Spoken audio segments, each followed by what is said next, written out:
So, one thing I've been thinking about lately, the truth about my personal faith journey, is that it's an ever evolving one.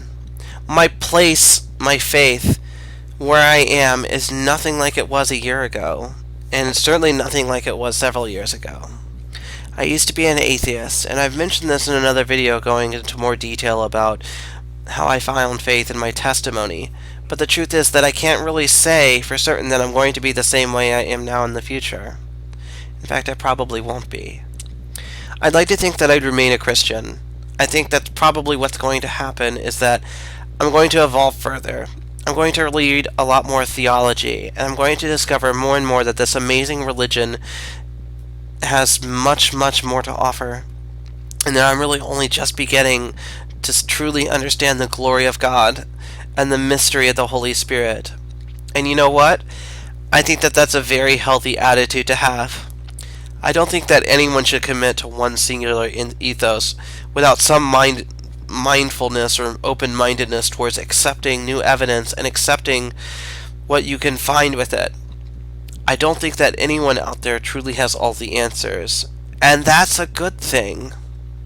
I think that the reason that we were put on this earth rather than being sent straight to heaven and just living in a state of perfect ecstasy, I think that there's a reason for that, and that we have to go through all this suffering and pain and loss and misery and joy and fun and love, is that that's how our spirits are truly forged, and that there's something much more honest and real about a slow cook.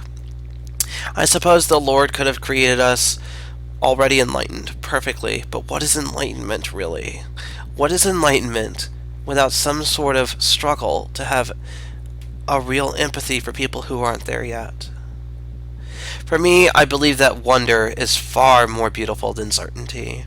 I believe that mystery is more fulfilling than having all the answers merely handed to you, dictated. Mystery and struggle is where we become the people that we are. What I hope for is that a year from now, if everything goes well, I expect to come back to this and maybe laugh a little bit about how ignorant I could be. I remember when I knew everything. I knew everything. Everything was certain. Back when I was an atheist, a staunch, rigid, empiricist, and, truth be told, kind of an embarrassing butthole. I knew everything, and yet, now, having evolved, knowing nothing, I couldn't be happier. Which brings me to something else. The fundamental question of life, what we all have to confront many times throughout our lives. What is our purpose? What are we called to do? We're given this time on earth, and it's limited. It's not just limited in that we have to die eventually, but it's limited in that we all have different aptitudes and abilities and things that we're capable of. I'm 32 years old, and I still don't know. Not for certain. Back in college, when I was asked what I believe, I said that I wanted to tip the scales. I wanted my life to have mattered. I wanted to reach retirement age, and at the end of that road, where I'm facing the end of my life, I want to think that it mattered that I was alive. I wanted to think that it made a difference that I'm going to die. If I were to become rich, I don't get to take that with me. If I were to get married, I don't get to take that with me. If I were to have wonderful, amazing sex with lots of gorgeous men and beautiful women, I don't get to take that with me. If I were to master every video game, if I were to become knowledgeable and have read every single book there is, I don't get to take that with me either. None of that really matters, because you don't get to take anything with you. When you die, you truly own nothing, except for the choices that you made and the impact that they had on the people who are still with us. I want my life to have had that impact. Now, lots of people have had a similar goal and are able to achieve it through many different means. Many people have children, for instance. That's definitely a legacy that you can count on, at least as long as the kids have kids of their own.